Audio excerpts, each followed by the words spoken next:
உச்சத்தை தொட்ட தங்க விலை. மீட்க முடியாத அடகு நகையை விற்பதற்கு இதுவே சரியான நேரம். இனியும் யோசிக்காதீங்க.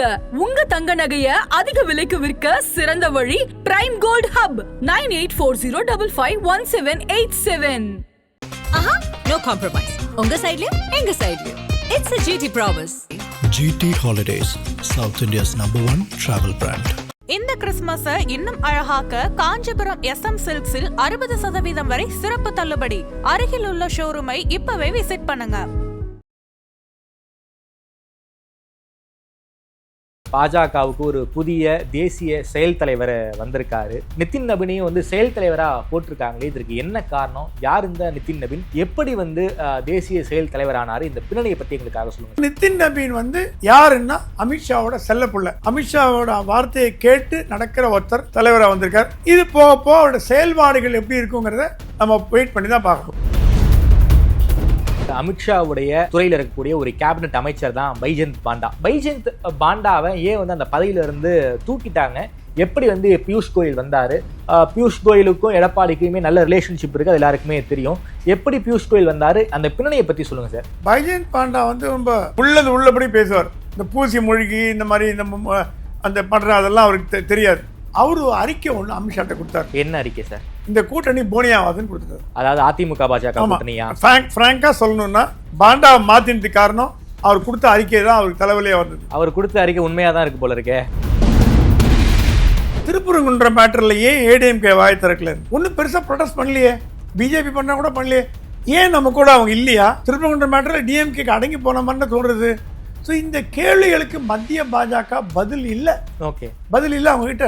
இன்னும் கூட ஏடிஎம்கே செக்குலர் பார்ட்டியாவே இருக்கா அப்படிங்கிற டவுட் அவங்களுக்கு வந்தாச்சு. ADMK secular party இல்லைங்கிறீங்களா?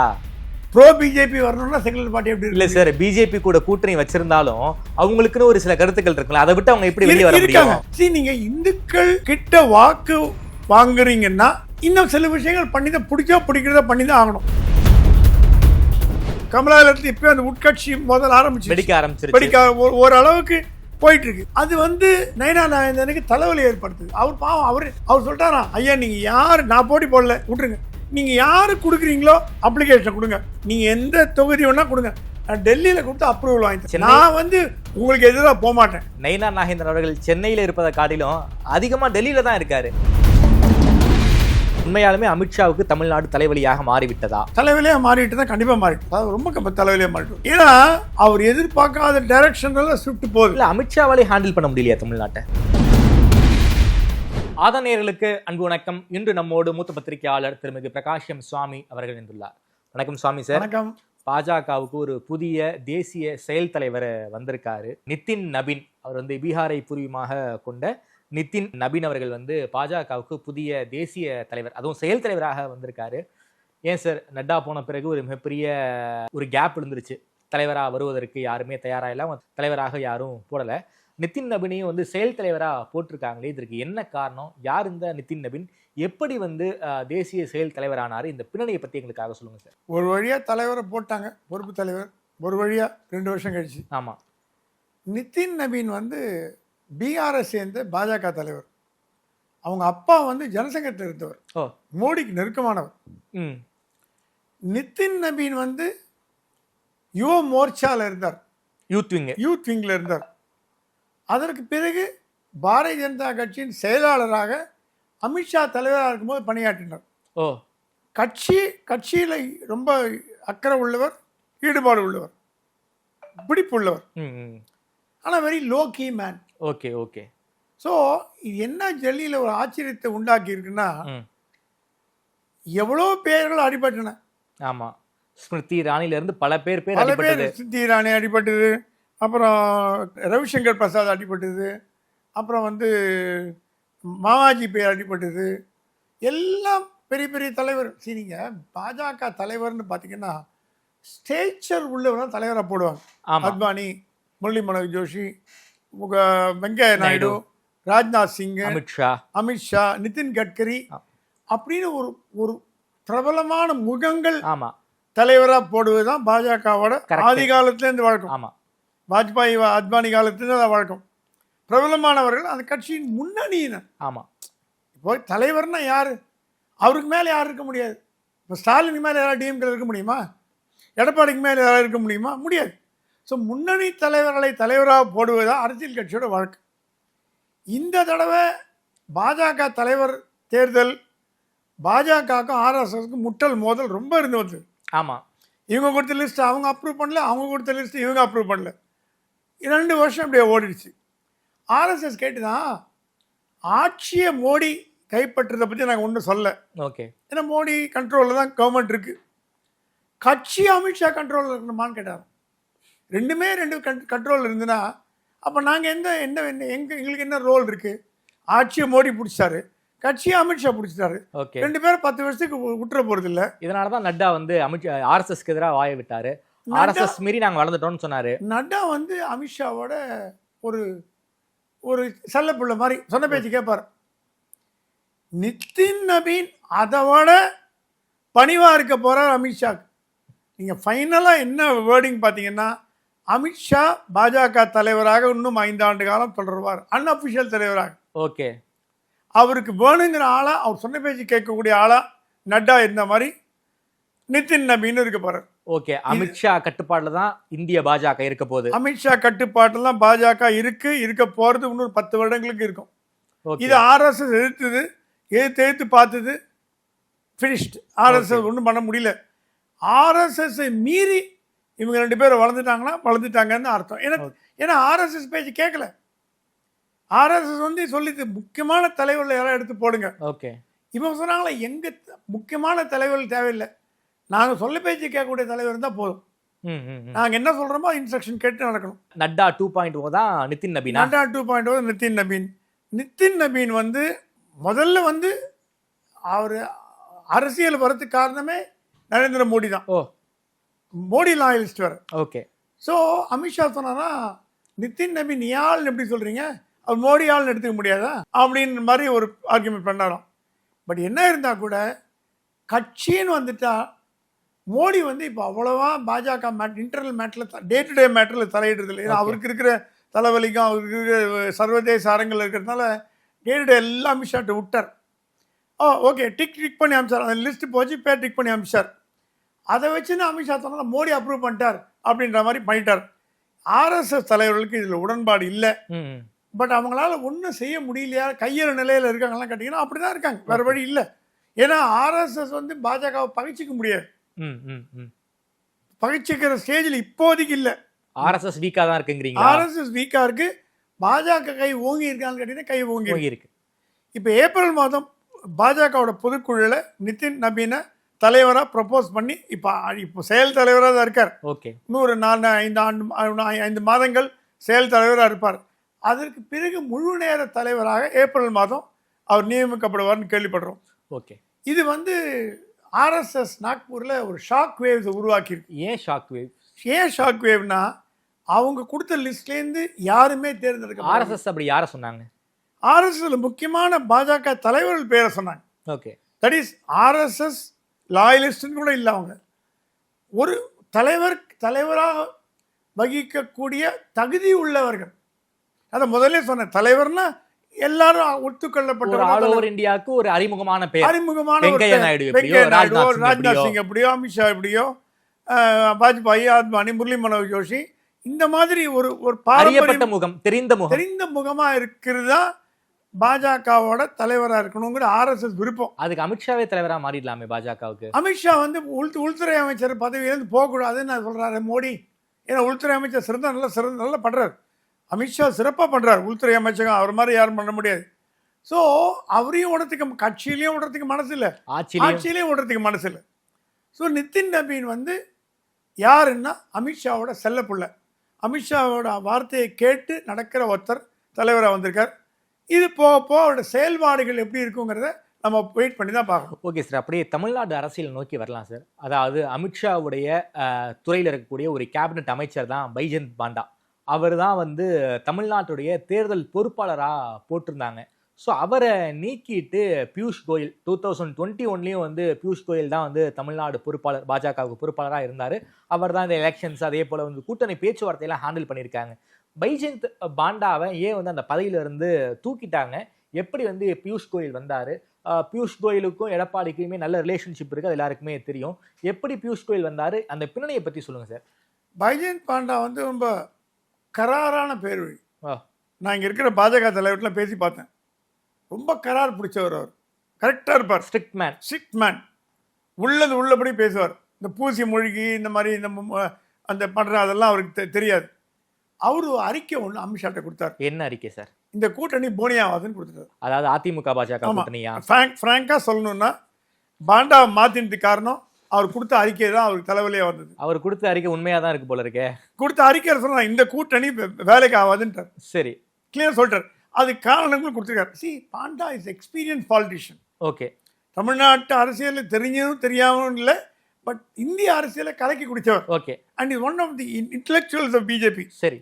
பிஜேபியோட ஒரு சிறந்த அறிவு ஜீவிகளை ஒத்தர கருதப்படுகிறவர். Think tank. அவர் சொன்னா இந்த கூட்டணி ஜெயிக்குமான்னா ஜெயிக்காது. ஓ. ஏன்னா அதிமுக வந்து ஃபுல் ஃப்ளெஜாக இறங்கலை. தமிழக பாஜகவும் சோர்ந்து போச்சு. என்ன காரணத்தால சோர்ந்து போச்சு. ரெண்டும் வந்து வேலைக்கு ஆகாது. இந்த கூட்டணி போட்டி போட்டு டிஎம்கே ஜெயிக்கிறது கஷ்டம். ஓகே. இவர் வந்து எடப்பாடிட்ட பேசும்போது இவர் சொன்னா 100 சீட்டு குறையாம எங்களுக்கு ஒன்றுன்னு கேட்டிருக்காரு. யாரு? பைஜெயந்த் பாண்டா. எடப்பாடி கொடுக்க முடியாதுதான், கொடுக்காண்டி கூட்டணி வேண்டான்ட்டாரும். பாண்டா ரொம்ப சொல்றாரு, எங்களுக்கு 100 வேணுங்க, எங்களுக்கு நாங்கள் வந்து தேசிய கட்சி, சும்மா 20 10 சீட்டெல்லாம் எங்களுக்கு வேலை ஆகாது, ஓகே 100 கொடுத்தா கொடுங்க, இல்லைன்னா வேண்டாம்னு சொல்லிட்டு போயிட்டார். டெல்லியில் இந்த புகார் பட்டியல் நயனா நாகேந்திரன் வாசிச்சாரு, அமித்ஷாட்ட இப்போ எடப்பாடி புகார் வாசிச்சாரு, இன்னும் அப்சர்வர்கள்லாம் புகார் வாசித்தாங்க. புகார் வாசிச்சுட்டு பாண்டா இருந்ததுன்னா எடப்பாடி ஹாப்பி இல்லை, எடப்பாடி வந்து இதில் முழு ஃப்ரெஷ்ஷாக இறங்க மாட்டார், எடப்பாடிக்கும் பாண்டாவுக்கும் முட்டல் மோதல் வந்துடுச்சு, மேலிட பொறுப்பாளர் சரியில்லை. இப்போ சுதாகர் ரெட்டி, அரவிந்த் மேனன்லாம் சாஃப்ட் நேச்சர், கிஷன் ரெட்டி அவங்கெல்லாம் வந்து அதிர்ந்து கூட பேசாதவர்கள். பாண்டா அப்படி இல்லை, இது ஜெயண்ட், ஓ வாட் நான்சென்ஸ், அப்படி தான் பேசுவார் அவர். ஓகே. ஸோ இது வந்து டெல்லி சொல்லப்பட்டதான். அமித்ஷா இது தமிழ்நாடு தலைவலியாக மாறுது, என்னையா பண்ணுறது தலைவலியாக, சரி கூடு பியூஷ் கோயல் கூப்பிடு. இல்லை அதுக்கு முன்னாடி அமித்ஷா நிர்மலா சீதாராமன்ட்ட பேசியிருக்காரு. ஓகே மேடம் என்ன நடக்குது மேடம் தமிழ்நாட்டில், என்ன ஏன் இந்த மாதிரி பிரச்சனை வருது? நிர்மலா சீதாராமன் சொன்னாங்களா, இல்லைங்க இது வந்து பாண்டா கொஞ்சம் ஸ்ட்ரிக்டாக இருக்காரு, எடப்பாடியை தட்டி கொடுத்து வேலை வாங்குற ஒரு அப்சர்வராக போடுங்க. சரி. எடப்பாடிட்ட கொஞ்சம் சமாதானம் போய் ஐயா அப்பா கேஜி பியூஷ் கோயலே போடுங்கன்ட்டாங்க. சரி. உடனே பியூஷ் கோயல் அப்பாயிண்டட். அந்த ரெக்கமெண்டேஷன் நிர்மலா சீதாராமன். ஏன்னா பியூஷ் கோயல் நிர்மலா சீதாராமன் ரொம்ப நெருக்கமானவர். நிர்மலா சீதாராமன் துறையோட சம்பந்தப்பட்ட துறை தான் பியூஷ் கோயல் தர. ஆமாம். பியூஷ் கோயல் எப்படின்னா எடப்பாடியோட நெருங்கிய நண்பர். அடிக்கடி தமிழ்நாடு காலகட்டங்களில் வருவார், நெருங்கிய நண்பர். பியூஷ் கோயல் வரத்துக்கு முன்னாடி பாண்டா என்ன ரிப்போர்ட் கொடுத்தாருன்னா, BJP is a rising party, ADMK is declining பார்ட்டின்னாராம். அவர் கொடுக்கப்பட்ட அந்த ரிப்போர்ட்ல இருக்கிற ஒரு வாசகம் என்னோட நண்பர் சொன்னார். Okay. BJP in Tamil Nadu is rising party, சரி, ஏடிஎம்கே தமிழ்நாடு இஸ் டிக்ளைனிங் பார்ட்டினா. சரி. ஏறுமுகம் இறங்குமுகம். ஏறுமுகத்தை நீங்க சரியா காப்பாற்றலன்னா அதுவும் இறங்குமுகம் ஆகிடும். ஸோ பல்வேறு ரீசன்கள் கொடுத்து பூத் கமிட்டிலேருந்து ஏடிஎம்கேல ஜெல்லால துரோகின்ற வார்த்தையெல்லாம் பொதுக்குழுவில் பேசியிருக்காங்க, பாஜகவை மறைமுகமாக திட்டிருக்காங்க. அதிமுக பாஜகவுக்கு வேலை செய்ய போவதில்லை என்பது பாண்டாவோட கருத்து. அது உண்மையா போய் நமக்கு தெரியாது. அவரோட கருத்து பாஜகவுக்கு அதிமுக வேலை செய்யாது. அதுவும் இல்லாம பாஜகல பாதி மாவட்டங்கள்ல பூத் கமிட்டியே போடலங்கிற ஒரு பூத் கமிட்டியே போடல. ஸோ எந்த குதிரையை நம்பி சவாரி பண்றது அப்படின்ற ஒரு கேள்வி. அடுத்த கேள்வி, அதிமுக ரொம்ப கிளவரா அது ஆட்சிக்கு வரத்துக்கு பாஜகவை பயன்படுத்திக்குமே தவிர பாஜகவுக்கு எந்த நன்மையும் பயக்க போவதில்லை. கிட்டத்தட்ட அண்ணாமலை முதல்ல சொன்ன ஸ்டேட்மெண்ட்டே சொல்லிருக்காரு அவர். அதாவது தனித்து போட்டி போடணும். அண்ணாமலை திருப்பி சொன்னாரா, திருவேண்டரத்தில் நான் போய் கேம்பெயின் பண்ண பார்த்தீங்களா, நம்ம மேயரே வந்தாச்சு, திருவேண்டரத்தில் பிஜேபி மேயர் வந்தாச்சு, கம்யூனிஸ்ட் கோட்டையே நம்ம தகர்த்தோம், கூட்டணி வச்சோமா? கேரளாவில் கூட்டணி வச்சோம் இல்லை, கூட்டணி இல்லாமல் நம்ம தகர்த்தோம் கோட்டையை. அடுத்தது கேரளா கவர்மெண்ட்டை பிடிக்க முடியும் நம்மளால. கேரளாலே அப்படின்னா தமிழ்நாட்டிலேயே பண்ண முடியாது. பல இடங்களில் ஜெயிச்சிருக்காங்க. கேரளாவுடைய உள்ளாட்சி தேர்தலில் திருவேண்டரம் இது முக்கியமான சிட்டி. எஸ், முக்கியமான சிட்டி. எஸ், கொஞ்சமாக தான் ஒரு குழந்தை எழுந்தோடனே ஓடாது. நின்று நடந்து ஓட ஆரம்பிக்கும். திருச்சூர்ல சுரேஷ் கோபி சுரேஷ் ஜெயிச்ச கோபி மாதிரி ஜெயிச்சார். திருவாண்டம் வந்து பிஜேபி பிடிச்சிருக்காங்க. அண்ணாமலை ஆட்கள் என்ன சொல்றாங்கன்னா, எக்கு கோட்டையான கம்யூனிஸ்ட் கோட்டையே நம்ம தகர்த்துட்டு வரோம். ஆமா ஆமா. இப்ப வெஸ்ட் பெங்கால்ல மெயின் ஆப்போசிஷன் பார்ட்டி மம்தாக்கு பிஜேபி தான், கம்யூனிஸ்ட் கிடையாது. அங்க கூட்டணி இருக்கான்னு கேட்டாராம். வெஸ்ட் பெங்கால்ல கூட்டணி வச்சிருக்கீங்களா? கம்யூனிஸ்டோட கூட்டணி இருக்கா? காங்கிரஸோட கூட்டணி இருக்கா? தெரியாதானே போட்டி போடுறீங்க. கேரளாவில் இப்ப மேயர் ஜெயிச்சிட்டோம்ல, ஏன் தனியா போட்டி போடக்கூடாது? தமிழ்நாடு பாஜக 26 விட்டுருங்க, 31 பிடிப்போம் அப்படிங்கிற கருத்து பாண்டா கிட்டத்தட்ட ஒத்து போற மாதிரி இருந்தது. சோ அண்ணாமலை கருத்தும் பைஜெயந்த் பாண்டா கருத்தும் ஒத்து போற மாதிரி இருக்கு. ஆனா ரெண்டு பேரும் ஒரே மாதிரி கொடுக்கல, பேசி அவங்களோட அணுகுமுறை, ஓகே, அவங்க அப்ரோச் கிட்டத்தட்ட ஒரே மாதிரி இருக்கு. டெல்லிக்கு அது பிடிக்கல. டெல்லிக்கு தான் கூட்டணி வேணுமா, என்டிஏ வேணுமா? உங்களுக்கு என்டிஏ இல்லாமல் தனியாக போட்டி போடுறதுக்கு எப்படி அமித்ஷா ஒத்துப்பாரு? கூப்பிட்டு பியூஷ் கோயல கேட்டானா, யார் நெருக்கமான ஒரு படைய பழனிசாமிக்கு டெல்லியில்? பியூஷ் கோயல் போடு, அவர் அப்சர்வரை போடு, கூட அர்ஜுன் ராம் மெங்கவாலை போடு, சட்ட அமைச்சர் கூட ஒப்புக்கு தான் வரும். சரி, இது என்னன்னா எடப்பாடியை திருப்தி பண்ணி 30-40 சீட்டில் மறுபடியும் பாஜக போட்டி போடுமான்னா அதுக்கு மேலே அதிமுக கொடுக்க தயாராக இல்லை. 30க்கு மேலே பாஜக 40-40 கொடுக்க தயாராக இல்லை. அது உண்மை. டஃப்பான லீடர் இருந்தாங்கன்னா பேச்சுவார்த்தையில் அடம் பிடிச்சி சீட்டு வாங்க முடியும். இப்போ காங்கிரஸ் திமுக பண்ணுற மாதிரி அடம் பிடிச்சி சீட்டு வாங்க முடியும். 2021 இதை நம்ம பண்ண தவறிட்டோன்னு டெல்லி மீண்டும் ஃபீல் பண்ணிச்சு. 20 சட்டசபை தேர்தலில் 20 சீட்டு வாங்கி 4 சீட்டு ஜெயிச்சாங்க. 50 சீட்டு வாங்கி 10 சீட்டு ஜெயிச்சிருக்கலாம். அதுவும் இல்லை. அது இல்லாமல் அதிமுக கூட்டணி நம்ப தகுந்தவை அல்ல என்று ஜெயந்த் பாண்டா சொல்றதுக்கு ஒரு காரணம், 99 ஒரு ஓட்டில் வாஜ்பாய் கவர்மெண்ட் தோக்கடிச்சு ஜெயலலிதா. ஆமாம், லேடியா மோடியான்னு கேட்டது ஜெயலலிதா. 2004 எலெக்ஷனில் திமுக வெளியில் வந்த பிறகு, என்டிஏலேருந்து வெளியில் வந்த பிறகு ஏடிஎம்கே உள்ள போச்சு 2004. அதுக்கப்புறம் அதையும் முறிச்சாங்க. 2024 பார்லிமெண்ட் தேர்தலில் கூட்டணியை எடப்பாடி முறிச்சார். ஆமாம். ஸோ அதிமுகக்கும் பாஜகவுக்கும் எந்த ஒரு ஒற்றுமையும் ஒரு ஒற்றுதல் பற்றுதல் இல்லாம இருக்குங்கிறதுக்கு 4 காரணங்கள். ஒரு 5 வருஷம் ஒரே கூட்டணியில அவங்க இல்லதான். ஒரே கூட்டணி இல்ல. திமுக அப்படி இருந்தாங்க. 2009ல இருந்து 2004 வரைக்கும் இருந்தாங்க. எலெக்ஷனுக்கு ஒரு 6 மாசம் முன்னாடி வெளில வந்துட்டாங்க. வெளில வந்து திருப்பி காங்கிரஸ் பக்கம் போயிட்டாங்க. ஸோ கிளவரா டிஎம்கே பண்ணிது. ஆமா. ஏடிஎம்கே அப்படி இல்லை. இது எடுத்த உடனேவே அவங்க வந்து அந்த பாஜக அவங்களுக்கு உறவு சரியில்லை. இப்போ நீங்க மனசார அதிமுக தொண்டர்கள் பாஜகவை ஏற்றுப்பாங்களான்னு கேட்டீங்கன்னா எழுத்துக்க மாட்டார்கள் என்பது பாண்டாவோட கருத்து. இதெல்லாம் ரிப்போர்ட்டை போட்டு கொடுத்துட்டார். டெல்லி பார்த்தது இது என்ன புது தலைவலியா இருக்கு நமக்கு. பாண்டா ரிப்போர்ட், இந்த பாண்டா வச்சு வேலைக்கு பண்ண முடியாது இனிமே. என்ன சார் 15ஆம் தேதி அமித்ஷா வராருன்னாங்க, அதுவும் தள்ளி போயிடுச்சு. அதுவும் தள்ளி போச்சு. அங்கே கூப்பிட்டுருக்காரு, எல்லாரும் போயிருக்காங்க, டெல்லி போயிருக்காங்க, எல்லாம் டெல்லி போயாச்சு. எல்லாம் டெல்லி போய் கூட்டணி பற்றி இதை பற்றி நான் என்ன சொல்கிறேன், முதல்ல கிஷன் ரெட்டி இருந்தார் போன தேர்தலில். அவர் வந்து சாஃப்டாக பண்ணி பார்த்தார். ஆனால் என்ன ப்ராப்ளம்னா, இந்த தேர்தல் கண்காணிப்பாளர்களுக்கு மத்திய பாஜக முழு சுதந்திரம் கொடுத்துருக்காங்கன்னா கொடுக்கல. ஓகே, அவங்கள ஒரு பொம்மையை ட்ரீட் பண்ணுது. அவங்க ஜஸ்ட் அப்சர்வர் தான். இப்போ நீங்கள் இது தேருமா தேராதான்னு சொன்னீங்கன்னா அந்த அறிவுரையை எடுத்துக்கிற இடத்துல தேசிய பாஜக இருக்கான்னு கேட்டீங்கன்னா இல்லைன்னு தான் நான் சொல்லுவேன். ஒரு பார்வையாளராக இருந்து அப்சர்வ் பண்ணி ஒரு ரிப்போர்ட் கொடுப்பாங்க. ரிப்போர்ட் கொடுங்க, அதுக்கப்புறம் நாங்கள் முடிவு பண்ணுறோம். ஓகே, ஸோ நாங்கள் பண்ணுற முடிவு தான் ஃபைனல். நீங்கள் உங்கள் கருத்தை மட்டும் சொல்லுங்கள் அப்படின்னு. அவர் கருத்து சொல்லிட்டு பாண்டா போயிட்டார். அவருக்கு அதை பற்றி கவலையே படல. அவர் அங்கே பார்த்தார், ஒரு 3 மாதம் சுற்றினார் தமிழ்நாட்டில். ஆமாம், இங்கே எல்லாரையும் போய் பார்த்தார், எல்லா கட்சியும் பார்த்தாரு, அண்ணாமலையை பார்த்தாரு, நயனார் பார்த்தார், சக்கரவர்த்தி பார்த்தார், ராஜா பார்த்தார். எல்லாம் சுமூகமாக பார்த்துட்டு அவரோட அப்சர்வேஷன் தமிழ்நாடு பாஜக வேலைக்கு ஆகுதுன்னு கொடுத்துட்டார். ஏன்னா அவர் பார்த்தார், க்ரௌட் இல்லை, கும்பல் வரல, எல்லாம் கண் முன்னாடி தெரியுது. ஒரு அரசியல்வாதிக்கு தமிழ் புரியாமல் இருக்கலாம், ஆனால் அரசியல் புரியாமல் இருக்க முடியாது. நிச்சயமா அந்த அந்த கருத்துல தான் நான் புரியுது, அக்ரி ஆகிறேன். ஸோ இது என்ன எடுத்து பாண்டா இந்த மாதிரி பண்ணவுடனே எப்படியாவது பாண்டா கேட்டதான் திருப்பரங்குன்ற மேட்டரில் ஏன் ஏடிஎம்கே வாய் திறக்கலன்னு. என்னடா புது கதையாக இருக்குன்னு கேட்டாங்க. ஒன்றும் பெருசாக ப்ரொடெஸ்ட் பண்ணலையே, பிஜேபி பண்ணால் கூட பண்ணலையே, ஏன் நம்ம கூட அவங்க இல்லையா? திருப்பரங்குன்றம் மேட்டரில் டிஎம்கேக்கு அடங்கி போன மாதிரி தோன்றுது. ஸோ இந்த கேள்விகளுக்கு மத்திய பாஜக பதில் இல்லை. ஓகே, பதில் இல்லை அவங்ககிட்ட. கூப்பிட்டு எடப்பாடி ஏன் ஸ்டேட்மெண்ட் உள்ளேன்னு கேட்கறது இல்லை. எடப்பாடி ஸ்டேட்மெண்ட் விட்டாரே சார்.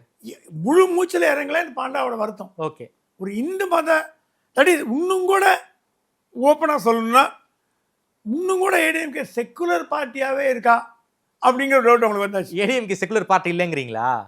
ப்ரோ பிஜேபி வரணும்னா செக்குலர் பார்ட்டி எப்படி இல்ல சார், பிஜேபி கூட கூட்டணி வச்சிருந்தாலும் அவங்களுக்குன்னு ஒரு சில கருத்துக்கள் இருக்குல்ல, அதை விட்டு அவங்க எப்படி வெளியே வர இருக்காங்க. முடியும்? திருப்பரங்குன்றம் மேட்டரில் பாஜகவை சப்போர்ட் பண்ணுவான்னு எதிர்பார்த்தாங்க. பாஜக ஒரு ஸ்டேட்மெண்ட் மட்டும் விட்டு போகிறது பிரியோஜனம், ஒரு போராட்டமோ ஒன்றுமே பண்ணல.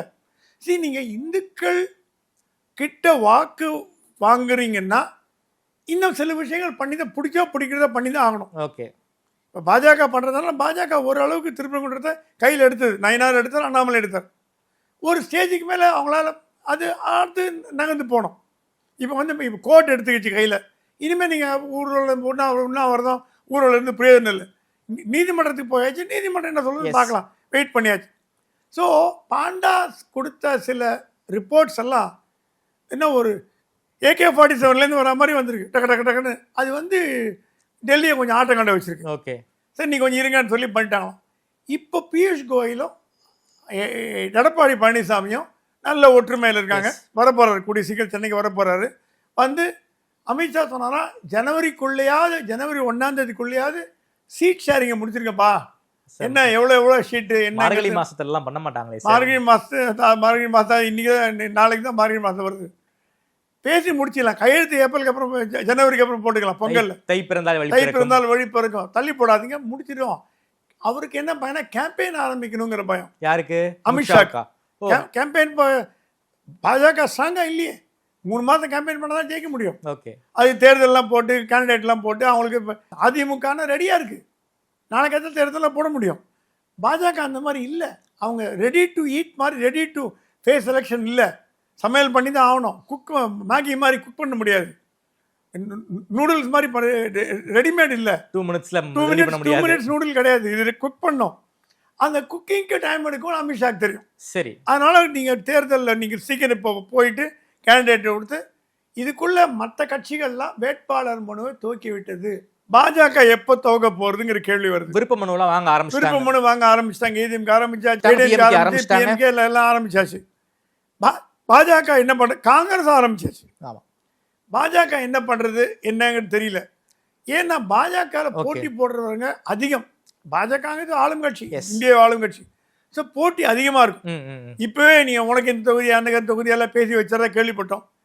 அதிமுக போய் டைரெக்டாக போய் பேசி இந்த தொகுதி எனக்கு கொடுத்துருங்க அப்படின்னு சில பேர் கேட்டிருக்காங்களாம். சரி, வேளச்சேரி எனக்கு கொடுத்துருங்க, எனக்கு இதை கொடுத்துருங்க, மயிலாப்பூர் கொடுத்துருங்க, டி நகர் கொடுங்க எல்லாம் கேட்டிருக்காங்க போல இருக்கு. அவர் எடப்பாடி சொன்னாங்க எல்லா அப்புறம் பார்த்துக்கலாங்க, ஃபைனலாக லிஸ்ட்டு கையில் போட்டா பேசிக்கலாம்ன்ற மாதிரி.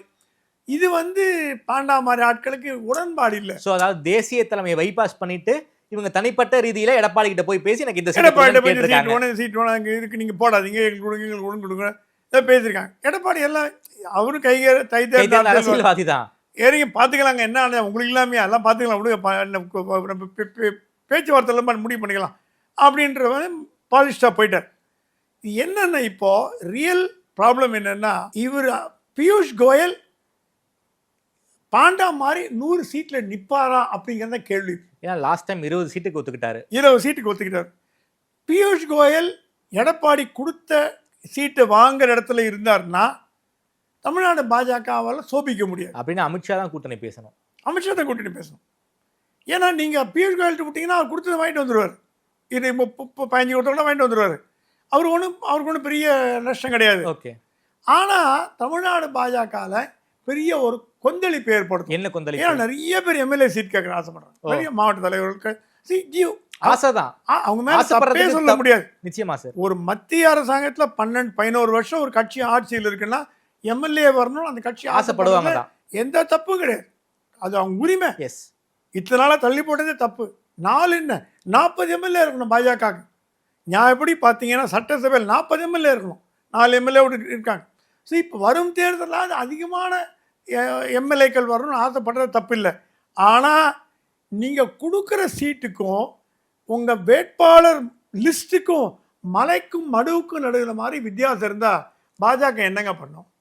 இப்போ சண்டை ஆரம்பிச்சிச்சு. நீ அந்த சீட்டு கேட்ட, நான் அந்த சீட்டு கேட்டேன், நீ கேட்க அந்த கமலாலயத்தில் இப்போ அந்த உட்கட்சி முதல்ல வெடிக்க ஆரம்பிச்சு ஆரம்பிச்சிருச்சு. ஓரளவுக்கு போயிட்டு இருக்கு. அது வந்து நயனா நாகேந்திரனுக்கு தலைவலி ஏற்படுத்துது. அவர் பாவம் அவர் சொல்லிட்டாராம், ஐயா நீங்கள் யார், நான் போட்டி போடல விட்டுருங்க, நீங்கள் யார் கொடுக்குறீங்களோ அப்ளிகேஷன் கொடுங்க, நீங்கள் எந்த தொகுதி வேணால் கொடுங்க, நான் டெல்லியில் கொடுத்து அப்ரூவல் வாங்கி தரேன், நான் வந்து உங்களுக்கு எதிராக போக மாட்டேன். நயினார் நாகேந்திரன் அவர்கள் சென்னையில இருப்பதை காட்டிலும் அதிகமா டெல்லியில தான் இருக்காரு. டெல்லியில் தான் இப்ப நம்ம பேசிக்கிட்டு இருக்கிற நேரம் டெல்லியில வந்து பிரஸ் மீட் கொடுத்துக்கிட்டு இருக்காரு. தேசிய செயல் தலைவரை பார்த்து பிரஸ் மீட் கொடுத்துக்கிட்டு இருக்காரு. நயினாரை பொறுத்தவரைக்கும் சொல்லலாம், எல்லாரும் சீட்டு கொடுங்க, எனக்கு எனக்கு மனமாச்சரியமும் கிடையாது, நீங்க எம்எல்ஏ வந்து எனக்கு சந்தோஷம்ன்றாராம். நயினார் அந்த மாதிரி அப்ரோச் எடுத்துட்டாரு. இங்க அடிக்கடி இங்க தமிழ்நாட்டுல பாஜக முக்கிய புள்ளிகள் அடிக்கடி டெல்லி போய் அமித்ஷா பாக்குறாங்களே, ஏன் அமித்ஷா இங்க வந்து பேசுவதில் என்ன சிக்கல்? அமித்ஷாவுக்கு நிறைய அலுவல்கள் இருக்கு, எலெக்ஷன் முக்கியமான சினாரியோ. இந்த மாதிரியான நேரத்துல ஏன் தமிழ்நாடு வருகை, அமித்ஷா வருகை தள்ளி போய்கிட்டு இருக்கு? எல்லா தமிழ்நாடு நிர்வாகிகளையும் டெல்லியில கூப்பிட்டு வச்சு பாக்குறாரு. அடிக்கடி ஒரு 3 நாள் வாரத்துல ஒரு 3 செய்திகள் இப்படி அடிபட்டுருது. நயினார் டெல்லி போயிருக்காரு அப்படிங்கிற அண்ணாமலை போயிட்டு வருவார், நயினார் போயிட்டு வருவார், அண்ணாமலை போயிட்டு வருவார், நயினார் மாறி போயிட்டு கவர்னர் போயிட்டு வருவார், இவர் போயிட்டு வருவார். அது இல்லாமல் முன்னாள் ஓய்வு பெற்ற உச்சநீதிமன்ற தலைமை நீதிபதி போயிட்டு வருவார். அவர் இங்கே எல்லாருமே வந்து தமிழ்நாட்டை கார்னர் பண்ணி பண்ணுறாங்க. அமித்ஷாவுக்கு வந்து சென்னைக்கு வந்தால் அவர் 1 நாள் 2 நாள் ஒர்க் கெட்டு போகுது. அங்கே மீட் பண்ணால் அந்த ட்ராவல் டைம் எல்லாம் கம்மி, ஒரு 1 hour 2 hour பேசிட்டு போயிடலாம். இங்கேனா 1 நாள் 2 நாள் ஆகும். ஆமாம், அதனால தான் அவர் வருகை 3 தடவை தள்ளி போடப்பட்டது. ஆமாம், 3 தடவை தள்ளி போடப்பட்டது. இப்போ நேஷனல் பிரசிடென்ட் போட்டாச்சு, ஓரளவு கட்சியை சரி பண்ணியாச்சு. இப்போ அடுத்து வரப்போது பியூஷ் கோயல் தான் வரார், கூடிய சீக்கிரம் வருவார்னு கேள்விப்படுறேன்.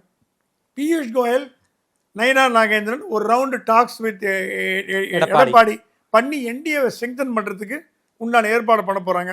அன்புமணி உள்ள கூப்பிடுறது, இவர் கூப்பிடுறது, கிருஷ்ணசாமி கூப்பிடுறது, வாசன் கூப்பிடுறது, இது மாதிரி ஒரு ஸ்ட்ரெங்தன் பண்ணி காட்ட போகிறாங்க. அந்த ஷோக்கு மோடியும் அமித்ஷாவோ வரதா ஒரு பிளான் இருக்கிறதா கேள்விப்படுறேன். ஜனவரியில் மோடி தமிழ்நாட்டுக்கு ஒரு விஜயம் இருக்குன்னு கேள்விப்படுறோம். பொங்கல் கழிஞ்சு பொங்கல் விழா கொண்டாட போறான்ற மாதிரி செய்தி வருது.